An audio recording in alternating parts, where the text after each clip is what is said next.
Man, I gotta tell you, this year's showcases. I know there's supposed to be some kind of Capcom thing Monday. I won't be doing like a video about that, but man, so far this year the showcases this past weekend has been underwhelming to put it mildly. And I just finished watching the Xbox Bethesda showcase. Out of the list of stuff that I'm going to rattle off, only two I actually have any kind of interest in. And just like with the PlayStation, same deal. It's like only a couple of things that, I had any kind of remote interest in. And I think like at least one in the, like maybe one or two from the Summer Games Fest thing. But they all kind of like, all in one package. It's E3 without calling it E3. So, the two games that I actually got any interest in that showed up or was announced is finally Overwatch 2. It's coming out this year in October. After like, it's probably after the whole, Activision getting bought out and all the other stuff. They, make sure they got it out. But and then Redfall, which was announced like a couple of years back, it's coming out this year. I think a lot of stuff is coming out in October this year. It's gonna be like jam packed. That's really gonna break my wallet. A lot of people's wallets.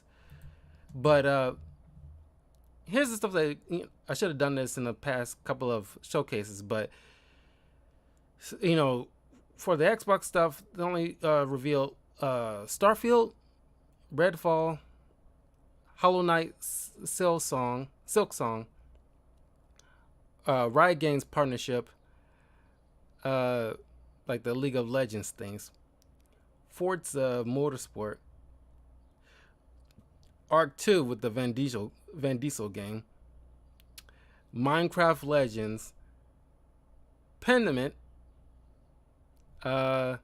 Diablo 4, Wulong Fallen Dynasty, Persona on Xbox,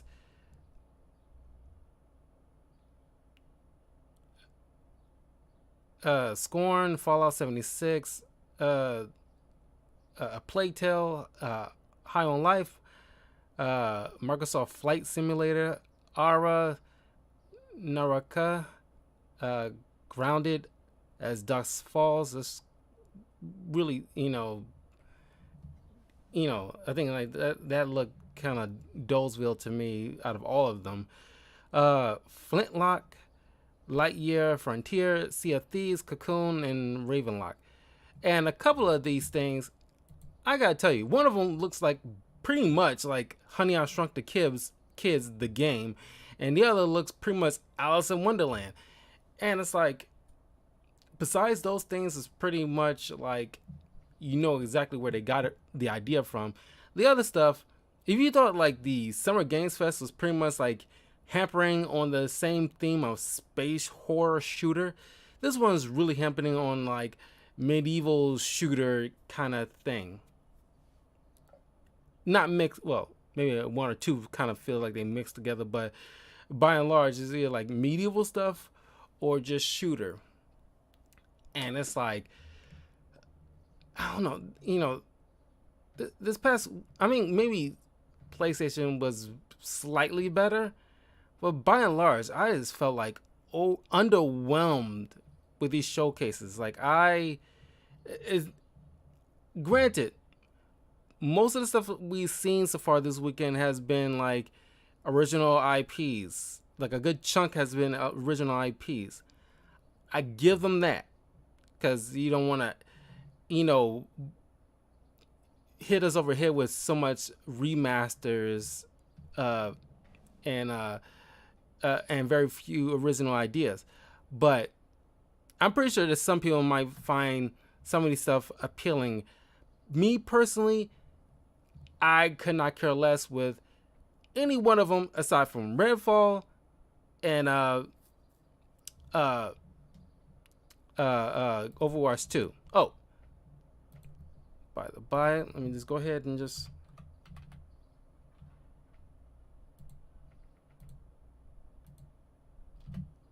go through Summer Games Fest.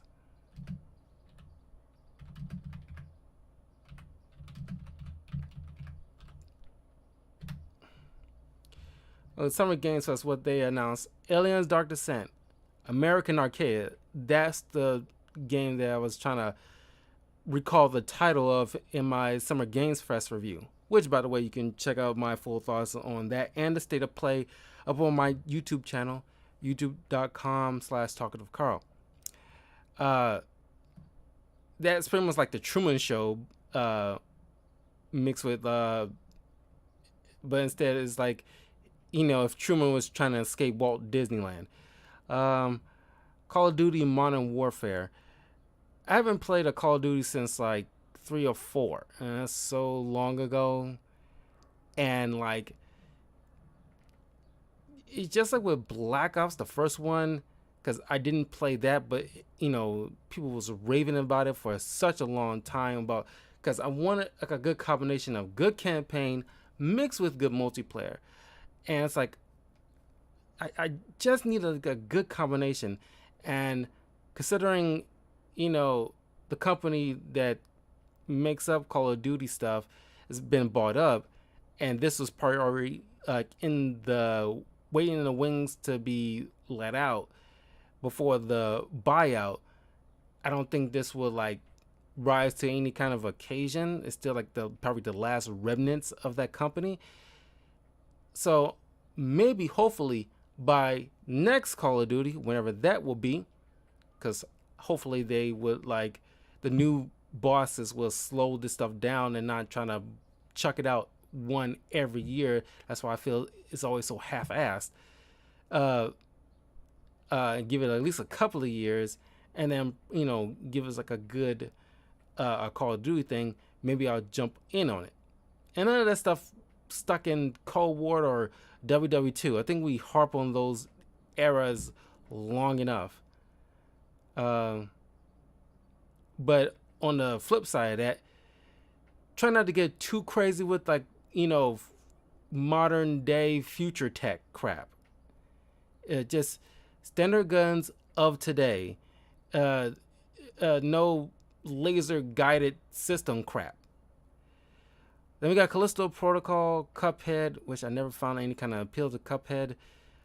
Fort Solis, Goat Simulator 3. A lot of people didn't even know there was a Simulator 2. Gotham Knights, I mentioned many times, I'm still getting that. That's coming out in October this year as well.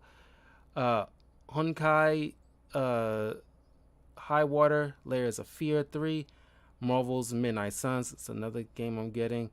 Metal Hellsinger, Midnight Freight Express, Neon White, that's a maybe pal to me, but that's on the Switch, and it's like I gotta watch somebody else play to see if like my feelings are still there, and I might pick it up. Nightingale, One Piece Odyssey. I'm done buying anime based games. I think like Dragon Ball FighterZ was the last good one. All the other stuff seems like Bandai Namco just won't allow for dub variation, and I don't know. This didn't really seem like they put they all into it. The Quarry routine, like most of this Summer Games Fest has been routine. Stormgate, Witchfire, Zenless, Zone Zero.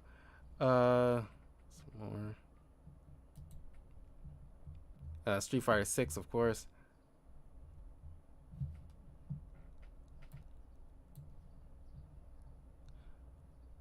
Teenage Mutant Ninja Turtles, Shredder's Revenge. That looks dope, but I probably won't get it. Warframe, Warhammer. Yeah. So far, it's just like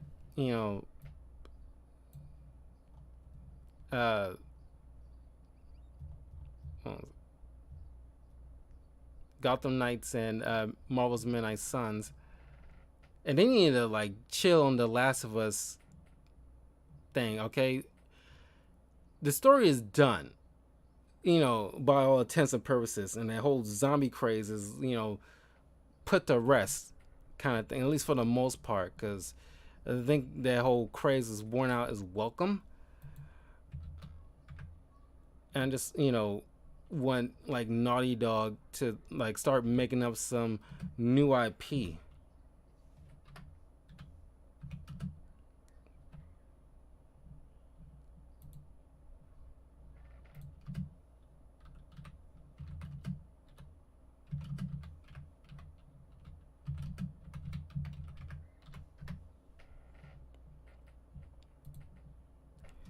Okay, uh, the state of play. Just to recap.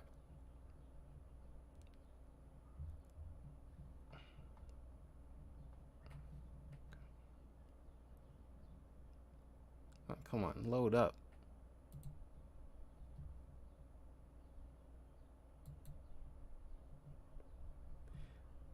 Resident Evil 4 remake for the PS5. Remake of Spider-Man PS4.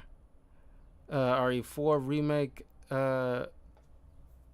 RE Village VR. The Walking Dead. No Man's Sky VR. Horizon Call of the Mountain. Horizon Forbidden West. New Game Plus. Blah blah blah. Stray. Callisto Protocol. Rollerdrome. Eternal Nights. Street Fighter 6. Tunic. Final Fantasy 16.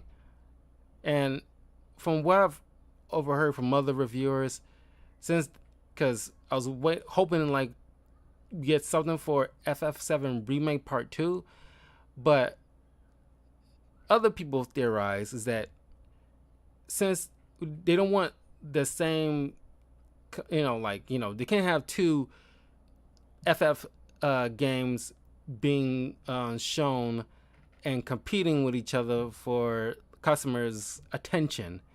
Even though I don't see how that could be feasible, because there's like a good chunk of people who are excited for FF16. Yeah, sure, maybe not as much as 7 by comparison, because 7 is just like a beloved classic, and the remake has done phenomenal. But it's just you gotta let 16 have its time to shine, and by the time we get anything for 7 remake part 2 is either a couple of months before FF16's release, or maybe like a month or two after its release, because it's not gonna be released till summer next year. Till then, we probably won't hear anything from FF7 remake, so it will have its moment in the sun without any kind of interference. So it's like one, two, yeah, 2 of each showcase so far that I am 100% interested in. Then that hasn't really changed at all for years, because we already knew this stuff was coming. Overwatch 2, that was like probably like the most decent surprise I got so far this weekend, because we haven't heard squat about that game for a good handful of years. I mean, not a handful of years. I think they showed like a glimpse of something 3 years ago, but it's been all quiet since then. So yeah, the showcases so far, I'm not impressed. I'm pretty sure we all remember certain times when a showcase, even if it's just one of them, fired on all cylinders with, games like, maybe it's a good thing, because you don't have to worry about like, spending so much cash in 1 year for like a handful of games that, you're just like dying to play. But I don't know. It's just like none of these things are like really, really wowing me, and I think a lot of people are feeling the same sentiment. Like, come on, guys, you can't blame it on the pandemic or anything like that. You had this idea, trucking in your minds, and like, I'm pretty sure you have equipment at home, or if you're like, safe, you can go to work if you have better equipment there, and like produce something, you know, to bring out to these showcases to like, not that none of these, I'm pretty sure people are liking some of these things I listed off, but man, it is just like I am not impressed, and they all run on the same themes sometimes. Like each showcase has like a certain theme to it, like space horror, or with this showcase is like, with Xbox it's like medieval, or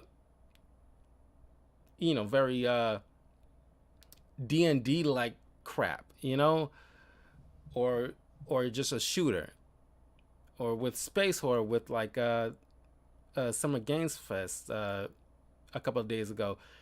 Space horror is running rampant throughout the entire segment. I was like, wow. And the PlayStation State of Play was only like 30 minutes. I wish it was a little bit longer because you got like more stuff. You could at least shown something. But that was just my quick thoughts. By and large, if I give it as a letter grade, C minus, and that is only because like each one had at least a couple of somethings that I'm looking forward to, but stuff that I already knew that was making or knew that was coming a couple of years ago. So it's nothing like a big surprise to me. But leave a comment below. Let me know any of the stuff that I listed from each of these showcases so far. Are you looking forward to the most? But let me know your overall thoughts of this weekend's video game showcases. And I will see you guys